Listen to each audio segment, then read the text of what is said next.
All right, local swell trackers, Tuesday night, the 4th of December. I'm GQ dropping in for you. Thanks for being here. We're going to take a look at what's going on in the North Pack here currently, and then we'll see why we got what we've been getting. Let's go. This is the next storm, marching with a captured fetch, nosing to within under 600 miles of us.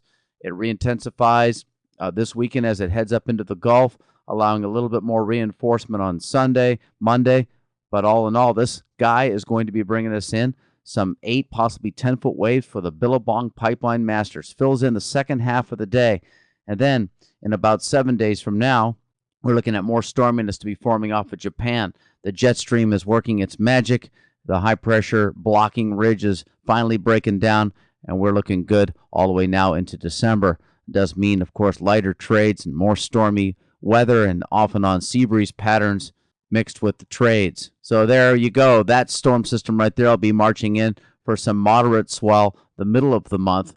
The main dealio here for the Billabong Pipeline Masters is right there. We're looking at that to be about open ocean swells of about 8-9 feet at 15 seconds.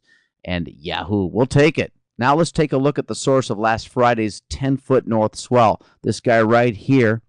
It was a huge storm bringing giant waves off to the west coast. Northern California got huge. Southern California, tons of waves. And we got 10-footers out of on a beautiful sideband swell. And it lasted quite a while, too. Then we got a little pinch of that west-northwest right here, as this system was about 12 to 14 seconds and got us up to 8 feet at sunset for the Vans World Cup. And congratulations, Adam Melling. So that's a little bit of hindcasting for the last 2 swells. Saturday's swell trains. Boom, we get a little bit of something on Thursday, Friday, and then the real deal right here on Saturday, midday into Sunday. 8 feet minimum, possibly up to 10. And then we have that swell marching our way out from that storm off of Japan for about the middle of the month.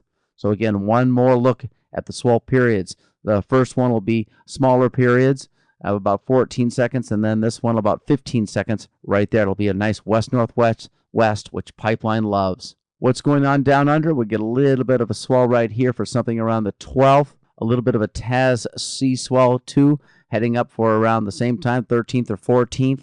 So the south swells will last to the middle of this month. Quiet down big time. Okay, let's take a look at the hindcasting for the South Pack and why we're seeing a little bit of swell out there right now.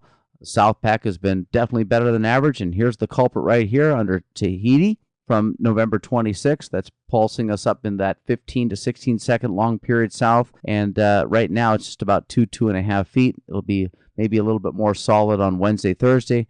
And then we have a better chance of getting something from this guy right here. It came up the east coast, the troughing came up the east coast of New Zealand. And then it spun out with some better winds right there.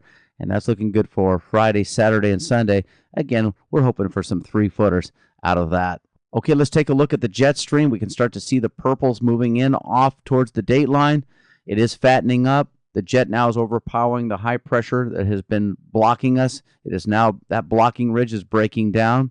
And you can see what the next 7 days shows that purple blob spreads out past the date line, elongating and increases our chances of getting those beautiful west-northwest swells off of Japan, moving past the date line and looking good for the remainder of December, and of course the Vans Triple Crown to finish in epic style at the Bonsai Pipeline. Down under, we're going into a quiet spell after the next 2. We do see occasional flows up towards the equator, but nothing serious. We'll be definitely paying more attention from here on out to the North Pack. Okay, the hand-drawn surface charts. Yep, events happening at the surface of the ocean. Low pressure is here with a front that's nearing Kauai, bringing weather Wednesday and Thursday, and another front coming from this low pressure, and that is going to be for Friday into the weekend, especially hitting Kauai. All these storms have been weakening the high pressures, pushing them off to the southeast, pushing that ridge right over the islands, leading to the lack of trade winds.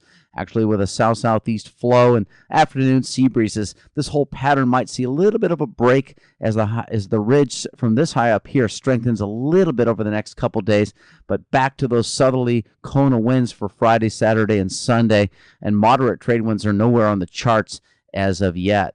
If it means waves, that's okay. Now the upper regions, you can see a lot of the instability over the islands, thus the higher level embedded clouds are several layers.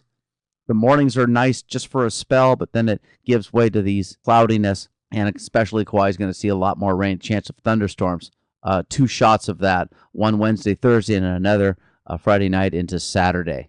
As we drill down, you can see that slight east-southeast tilt to the lower level clouds, the east flow in the jet stream in the upper regions that I was showing you. As we drill down, I'll tell you highs will be about 82 and fairly muggy. Lows about 72. And right now we're not too wet. Kauai getting the brunt of the weather. And there's the last look at the rain off to the northwest of Kauai associated with that front.